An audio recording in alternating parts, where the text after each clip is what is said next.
Good evening everyone. आज हम पढ़ने वाले हैं रिफ्रैक्शन ऑफ लाइट के सारे न्यूमेरिकल्स। से पहला क्वेश्चन दिया हुआ है, फर्स्ट क्वेश्चन ए देखते हैं। If the speed of light in a medium is 1.5 into 10⁸ metre per second, what is the absolute refractive index of the medium.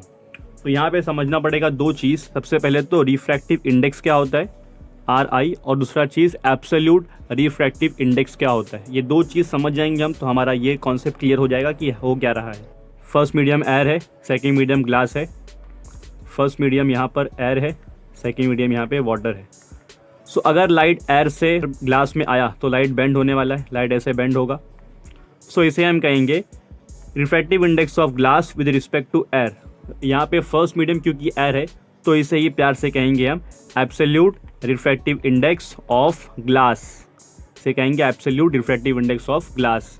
अब यहाँ पे फर्स्ट मीडियम एयर है और सेकेंड मीडियम वाटर है, तो जब लाइट एयर से वाटर में आएगा, लाइट यहाँ पे बेंड हुआ है, refractive index of water with respect to air, इसे भी हम प्यार से कहेंगे absolute refractive index of water. तो जब भी पहला मीडियम हमारा एयर हो तो उसे हम कहेंगे एब्सोल्यूट रिफ्रैक्टिव इंडेक्स। और एयर में लाइट की स्पीड जो होती है एयर में वो फिक्स्ड होती है 3 into 10⁸ metre per second, 3 into 10⁸ metre per second. और बाकी मीडियम में चेंज होती है लेकिन उससे कम ही होती है। जो हाईएस्ट पॉसिबल मैक्सिमम वैल्यू है लाइट की स्पीड की वो 3 इंटू 10⁸ मीटर पर सेकेंड है। तो ग्लास में आने के बाद लाइट की स्पीड कम हो जाती है, वाटर में आने के बाद लाइट की स्पीड कम हो जाती है, ऑयल में आने के बाद लाइट की स्पीड कम हो जाती है। पर एयर में लाइट की स्पीड होती है हाईएस्ट और जिसकी वैल्यू कांस्टेंट है, जिसकी वैल्यू फिक्स्ड है, वो है 3 इंटू 10⁸ मीटर पर सेकेंड। तो हमें करना क्या है, पहले हम एयर का वैल्यू लिखेंगे velocity of light in air, उसके बाद velocity of light in medium दोनों लिखेंगे और दोनों को डिवाइड करेंगे तो हमको मिल जाएगा absolute refractive index of the medium. तो सबसे पहले लिखना है हमें given velocity of light in air जिसकी वैल्यू है v1 और इसकी वैल्यू है 3 into 10⁸ metre per second. Second हम लिखेंगे velocity of light in medium जिसको हम बोलेंगे v2 और जिसकी वैल्यू दिया हुआ है 1.5 into 10⁸ metre per second. Second हम लिखेंगे velocity of light in medium v2 जिसकी वैल्यू है 1.5 इंटू 10⁸ मीटर पर सेकेंड। हमें फाइंड करना है absolute refractive index of the medium. तो सेकंड चीज़ हमारा मीडियम है, फर्स्ट हमारा एयर है, तो सेकंड वाला मीडियम है तो इसे फाइंड करना, या तो इसे ऐसे भी लिख सकते हैं हम लोग कि हमको फाइंड करना है सेकंड मीडियम और फर्स्ट मीडियम के बीच में। तो समझना ये है हमें समझना क्वेश्चन ये है कि हमारा लाइट एयर से इस मीडियम में आ रहा है, तो बिकॉज लाइट को बेंड नहीं होना चाहिए था लेकिन बीच में ये मीडियम की वजह से लाइट बेंड हो गया है, तो वहाँ पे रिफ्रैक्टिव इंडेक्स की वैल्यू चेंज होगी। तो हमें निकालना है रिफ्रैक्टिव इंडेक्स ऑफ, इसे हम कहेंगे नंबर 1 एयर के लिए, इसे हम कहेंगे नंबर 2। सो हमको निकालना है refractive index of medium with respect to air. क्योंकि हमने नंबर दे चुके हैं इसे तो यूज़ करेंगे हम refractive index of second medium with respect to first medium. तो इसे ही प्यार से कहेंगे absolute refractive index of medium. तो मैं सजेस्ट करूँगा आप ये यूज़ करो या तो ये यूज़ करो। सो मैंने वहाँ पर यही लिखा है n is equal to what, या तो refractive index of second medium with respect to first medium, क्योंकि फर्स्ट मीडियम हमारा एयर है और सेकेंड मीडियम हमारा वो मीडियम है जो भी उसका नाम नहीं दिया हुआ। सोल्यूशन में आएगा n इज इक्वल टू, अब इसका फॉर्मूला ऐसे होता है refractive index of second medium with respect to first medium, इसका आंसर आता है v1/v2। सो हमको निकालना वही है refractive index of second medium with respect to first medium, तो इसे कहेंगे v1/v2। तो डायरेक्टली n लिखो या फिर आप ये लिखो, दोनों का भी आंसर सेम ही आएगा v1/v2। सो मैं लिख रहा हूँ यहाँ पे v1 की वैल्यू हमको पता है, v1 की वैल्यू हमको पता है 3 इंटू 10⁸ मीटर पर सेकेंड है और v2 की वैल्यू है 1.5 into 10⁸ metre per second. 10⁸ cancel होगा, जो लास्ट में बचेगा हमारा आंसर वो बचेगा 3/1.5। सो हम क्या करेंगे, 3 को शिफ्ट करेंगे 30 हो जाएगा, 1.5 को शिफ्ट करेंगे 15 हो जाएगा, 15 1 एंड 15 2। सो n की वैल्यू जो आएगी फाइनली n की वैल्यू आएगी 2। लास्ट में स्टेटमेंट लिखना है हमें absolute refractive index of medium is 2। तो यहाँ पे क्वेश्चन ऐसा था कि लाइट हमारा एयर से मीडियम में जा रहा है, लाइट की स्पीड एयर में होती है 3 into 10⁸ metre per second, light की स्पीड उस मीडियम में होगी 1.5 into 10⁸ metre per second.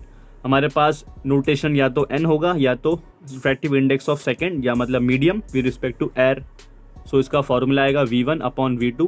v1 की वैल्यू 3 इंटू 10⁸, V2 की वैल्यू 1.5 10 पावर 8, दोनों कैंसिल हो गया। 3/15 30/15 सॉल्व करने के बाद 2 बचेगा, लास्ट में स्टेटमेंट आएगा। ऐसे करना है फर्स्ट क्वेश्चन। अब आते हैं सेकंड क्वेश्चन पर।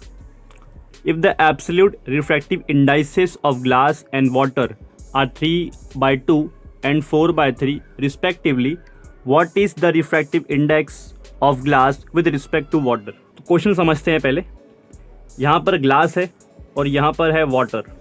लाइट आ रहा है वैक्यूम से, ग्लास में आ रहा है लाइट आ रहा है वैक्यूम से ग्लास में। वैक्यूम ले ले या एयर, हम वैक्यूम ले सकते हैं या तो एयर। वैक्यूम या एयर से ग्लास के अंदर आ रहा है, तो उसकी जो रिफ्रैक्टिव इंडेक्स की जो वैल्यू है, जिससे हम लिखेंगे म्यू जी ए, या तो उसे लिखेंगे हम एन जी ए, जिसकी वैल्यू दिया है 3/2। तो refractive index, absolute refractive index of glass, जो लाइट आ रहा है वैक्यूम या तो एयर से ग्लास के अंदर, इसको हम लिखते हैं refractive index of glass with respect to air. Refractive index of glass with respect to air. So ऐसे म्यू लिखिए या एन लिखिए, ये नोटेशन ज़्यादा यूज़ होता है तो आजकल यही लिखने का। Refractive index of glass with respect to air, तो इसे हम कहेंगे प्यार से एब्सोल्यूट रिफ्रैक्टिव इंडेक्स, जिसकी वैल्यू है 3/2। वैसे ही वाटर के लिए लाइट आ रहा है वैक्यूम से वाटर के अंदर, लाइट आ रहा है एयर से वैक्यूम के अंदर, तो उसकी जो refractive index, absolute refractive index की जो वैल्यू है म्यू डब्ल्यू ए, इसकी वैल्यू है 4/3। इसको हम ऐसे नहीं लिखेंगे, ये यूज़ होता था पहले, अब यूज़ होने लगा है एन डब्ल्यू ए। तो refractive index of water with respect to air, refractive index of water with respect to air, जिसकी वैल्यू है 4/3। अब दोनों की वैल्यू दिया हुआ है। अब पूछा हुआ है कि क्या होगा अगर लाइट आ जाए ग्लास से वाटर में। यहाँ पे पूछा हुआ था absolute refractive index of glass, जिसका मतलब है वैक्यूम से ग्लास में आ रहा है लाइट। यहाँ पे पूछा हुआ था absolute refractive index of water, जिसका मतलब था वैक्यूम से वाटर में आ रहा है लाइट। अब पूछा हुआ है refractive index of glass with respect to water. अब पूछा हुआ है कि क्या होगा अगर वाटर से, यहाँ पे ऊपर जो मीडियम है वो वाटर है, लाइट अगर वाटर से ग्लास में आए तब क्या होगा। तो रिफ्रैक्टिव इंडेक्स, जिसका मतलब है n, refractive index of glass with respect to water, तो क्या होगा जब ग्लास में लाइट आएगा वाटर के रिस्पेक्ट से। वाटर में लाइट को ऐसे जाना चाहिए था, पर ग्लास डेंसर होता है तो लाइट बेंड हो गया। हमको निकालना है NGW। इस क्वेश्चन का गिवन लिखते हैं। सबसे पहले गिवन जो है absolute refractive index of glass, absolute refractive index of glass, जिसे लिखेंगे हम NGA, या तो डायरेक्टली भी लिख सकते हैं NG। तो यहाँ पे इसकी वैल्यू है 3/2, ये गिवन है। उसके बाद है, सबसे पहले हमने लिखा absolute refractive index of glass, जिसकी नोटेशन आएगा NGA, refractive index of glass with respect to air या वैक्यूम, इसकी वैल्यू है 3/2। Absolute refractive index of water, यहाँ पर आएगा NWA, refractive index of water with respect to air या vacuum, जिसकी वैल्यू दिया हुआ है 4/3। फाइंड करना है, टू फाइंड, हमको फाइंड करना है refractive index of glass with respect to water, जिसका मतलब है NGW, refractive index of glass with respect to water. इसका आंसर क्या होने वाला है ये फाइंड करना है। सोल्यूशन पे आते हैं। सबसे पहले हमको स्टेटमेंट लिखना पड़ेगा। Refractive index of glass with respect to water is given by, यहाँ पे ये फॉर्मूला बहुत ही ज़्यादा इंपॉर्टेंट है। Refractive index of glass with respect to water equal to refractive index of glass with respect to air, जिसे ही कहते हैं absolute refractive index of glass, और इसे कहेंगे refractive index of water with respect to air, जिसे हम कहेंगे absolute refractive index of water. तो एक बार मैं फिर से ये भी लिख देता हूँ, कन्फ्यूजन ना हो। यहाँ पे मैंने एक बार फिर से लिख दिया है absolute refractive index of glass upon absolute refractive index of water. तो हमको निकालना है refractive index of glass with respect to water. तो दोनों की वैल्यू रखेंगे। सबसे पहले ऊपर की वैल्यू जो है वो 3/2 है, और उसके बाद है वैल्यू 4/3। तो हम क्या करेंगे, इससे पहले ऐसे फॉर्म में लिखेंगे 3/2, ये बड़ा डिवाइडेड बाय 4/3। जब इसे मल्टीप्लाई करेंगे तो ये रेसिप्रोकेट हो जाएगा। हमारा आंसर फाइनली आएगा 3/2 मल्टीप्लाइड बाय 3/4। तो फाइनल आंसर मिलेगा हमको 3 × 3 होता है 9, और यहाँ पर मिलेगा 8। Refractive index of glass with respect to water का वैल्यू आता है 9/8। ये हमारा आंसर है। लास्ट में स्टेटमेंट लिखेंगे refractive index of glass with respect to water is 9/8।